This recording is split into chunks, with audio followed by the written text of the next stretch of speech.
চলুন আজ এমন একটা সহজ কিন্তু দারুণ শক্তিশালী রুটিনের কথা জেনে নেওয়া যাক, যেটা ইংরেজি শেখার পুরো ধারণাই বদলে দিতে পারে। ঘন্টার পর ঘন্টা নয়, দিনে মাত্র ৩০ মিনিটের একটা অভ্যাস। এটা কিন্তু একটা খুব কমন সমস্যা, তাই না? ইংরেজি হয়তো বেশ ভালোই বোঝা যায়, কিন্তু যখনই কথা বলতে যাওয়ার পালা আসে, মুখ দিয়ে যেন কথাই বের হতে চায় না। অনেকের সাথেই তো এমনটা হয়, তাই না? এই অনুভূতিটা কি খুব চেনা চেনা লাগছে? মানে সব নিয়মকানুন জানা আছে, কিন্তু ঠিক কথা বলার সময় মাথাটা একদম ফাঁকা হয়ে যায়। জ্ঞান আছে কিন্তু প্রয়োগ করা যাচ্ছে না। কি একটা অদ্ভুত পরিস্থিতি! দেখুন, এখানে একটা বিষয় পরিষ্কার করে নেওয়া ভালো। সমস্যাটা কিন্তু ব্যক্তিগত কোনো ব্যর্থতার না, একদমই না। সমস্যাটা হলো আমরা যে পদ্ধতিতে শিখছি সেই পদ্ধতিতে। অনেক সময় আমরা এমন সব জটিল নিয়মকানুন ফলো করি যা আমাদের আত্মবিশ্বাস বাড়ানোর বদলে উল্টো কমিয়ে দেয়। আর এই সমস্যার সমাধানটা লুকিয়ে আছে এই সংখ্যাটার মধ্যে। মাত্র ২। হ্যাঁ, প্রতিদিন মাত্র ৩০ মিনিটের একটা রুটিন। অবিশ্বাস্য লাগলেও এই অল্প সময়েই কিন্তু ইংরেজিতে কথা বলার দক্ষতায় একটা বিশাল পার্থক্য করে দিতে পারে। তো রুটিনের প্রথম ধাপ হল ইনপুট, মানে ভাষাকে আগে ভেতরে নিতে হবে। এর জন্য আমাদের ভিত্তিটা মজবুত করতে হবে শোনা আর পড়ার মাধ্যমে।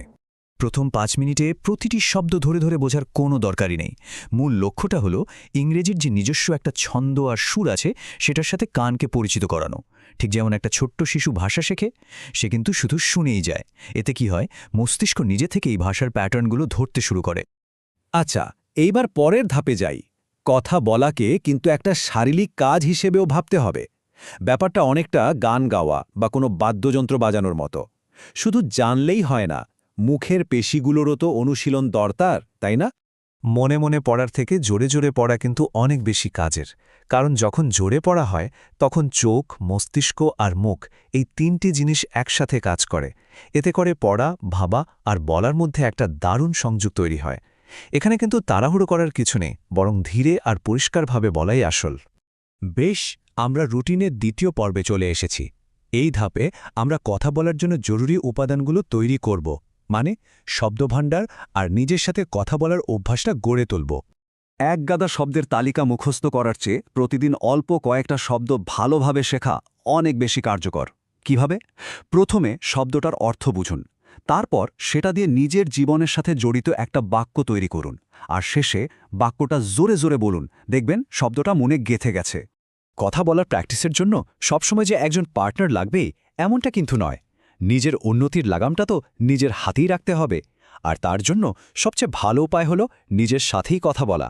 নিজের সাথে কথা বলাটা প্রথমে একটু অদ্ভুত লাগতে পারে, কিন্তু শুরু করার জন্য খুব সহজ কিছু বিষয় বেছে নেওয়া যায়।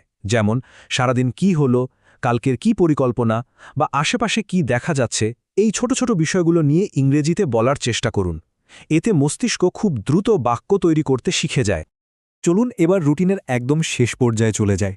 এই দুটো অভ্যাস কিন্তু জ্ঞান থেকে স্বতঃস্ফূর্তভাবে কথা বলার যে দূরত্ব, সেটা কমাতে ম্যাজিকের মতো কাজ করবে। শ্যাডোয়িং, এটা কিন্তু দারুণ একটা কৌশল। এর মানে হলো কোনো নেটিভ স্পিকারের কথা শুনে ঠিক তার পেছন পেছন ছায়ার মতো বা প্রতিধ্বনির মতো করে বলা। এতে শুধু শব্দ নয়, বরং কথার যে স্বাভাবিক টান, ছন্দ আর উচ্চারণ, সেটাও পুরোপুরি রপ্ত হয়ে যায়। আচ্ছা, স্বতঃস্ফূর্তভাবে কথা বলতে না পারার একটা বড় কারণ কি জানেন? সেটা হলো মনে মনে বাংলা থেকে ইংরেজিতে অনুবাদ করার অভ্যাসটা। এই পুরো প্রক্রিয়াটা অনেক সময় নষ্ট করে আর কথার গতি একদম কমিয়ে দেয়। তাহলে এর সমাধান কি? সমাধানটা হলো সরাসরি ইংরেজিতে চিন্তা করা। আর এর জন্য মহাকাশ বিজ্ঞান নিয়ে ভাবতে হবে না। শুরুটা করতে হবে খুব ছোট আর সাধারণ ভাবনা দিয়ে।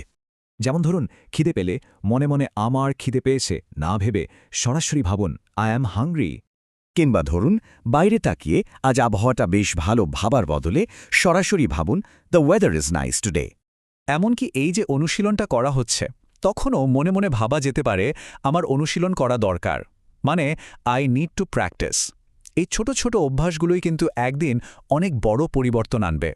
এই চার্টটা দেখলেই কিন্তু ব্যাপারটা পরিষ্কার হয়ে যায়।